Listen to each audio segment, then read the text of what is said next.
A hand-forged iron tool has sat untouched on a workbench for 130 years, but nobody knows what it actually does.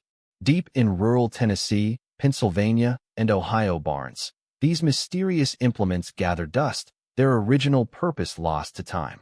One end curves like the beak of a strange bird. The other end is flat and notched, almost like a tongue pressed sideways. It weighs maybe 2 pounds.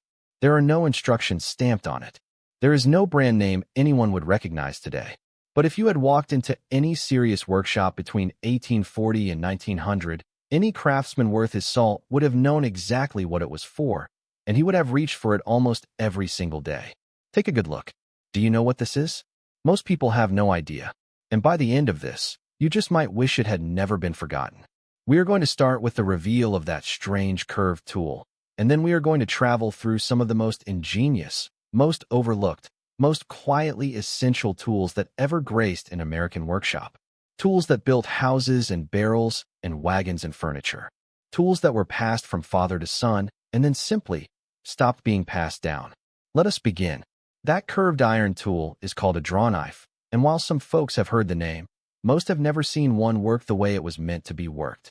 A drawknife is a long blade, sometimes 12 to 18 inches across, with a handle on each end, both handles perpendicular to the blade and angled slightly so your wrists sit natural.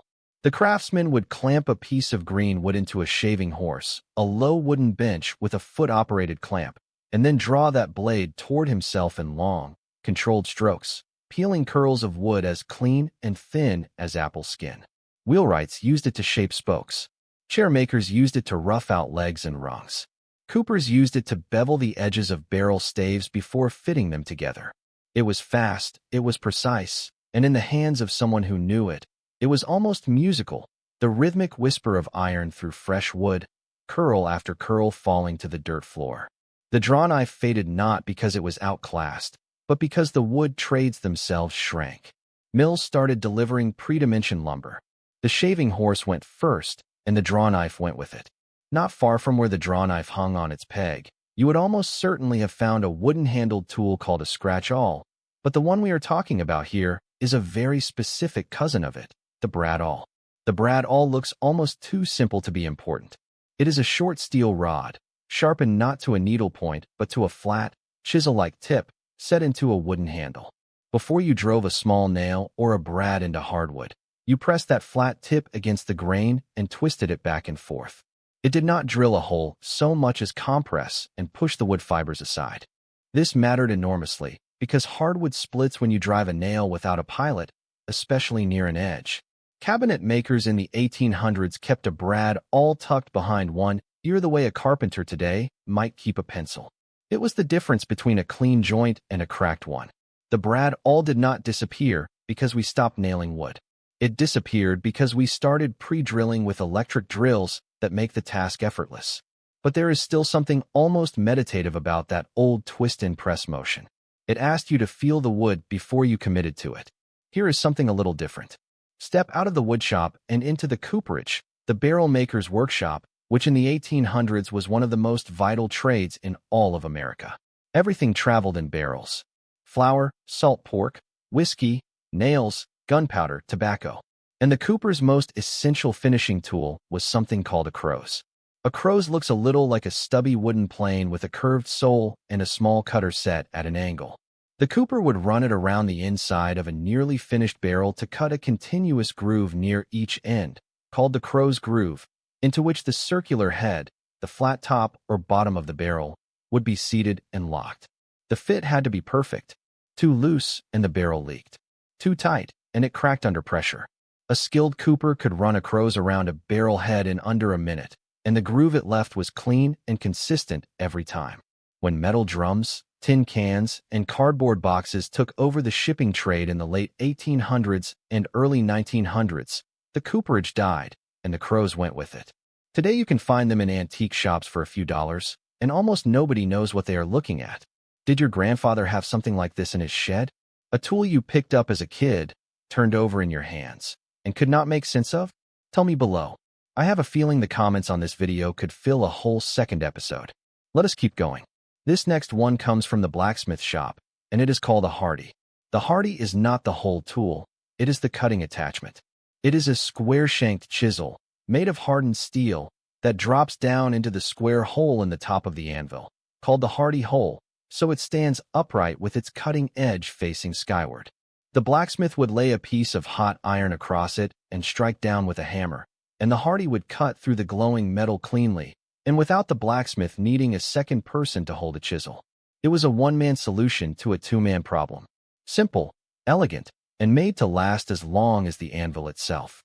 When industrial metalworking moved into factories with hydraulic shears and power hammers, the village blacksmith shop went dark, and the hardy sat in the hardy hole of anvils that stopped being used and eventually ended up on auction tables at estate sales in Missouri and Kentucky and Vermont. Here is one from the kitchen, or more precisely, from the smokehouse. In the 1800s, a good American farm household cured its own meat, and the tool used to hang those heavy hams and sides of bacon from the rafters was called a meat hook or a gambrel. The gambrel is a wooden or iron bar, notched at both ends, used to spread the hind legs of a carcass during butchering and to hang the animal or the dressed cuts up high. On working farms from New England down through the Appalachians, a gambrel was as standard a piece of equipment as a milk pail. They were sometimes made from a single piece of hickory, sometimes from wrought iron bent and hammered into shape by the local blacksmith. Today the word survives mostly in the term gambrel roof, that distinctive barn roof with two different slopes on each side. But the tool itself is largely gone from memory. Back in the woodshop, there is one more tool that deserves its moment here, and that is the chairmaker's travisher. The travisher is a small, rounded plane with a curved sole and a curved blade, used to hollow out the seat of a Windsor chair. After the seat blank was roughed out with an adze, the craftsman would work the travisher in smooth, overlapping arcs, shaping the gentle bowl that made a Windsor chair seat so comfortable you could sit in one all day. Each chairmaker ground his travisher to his own preferred curve. It was a deeply personal tool.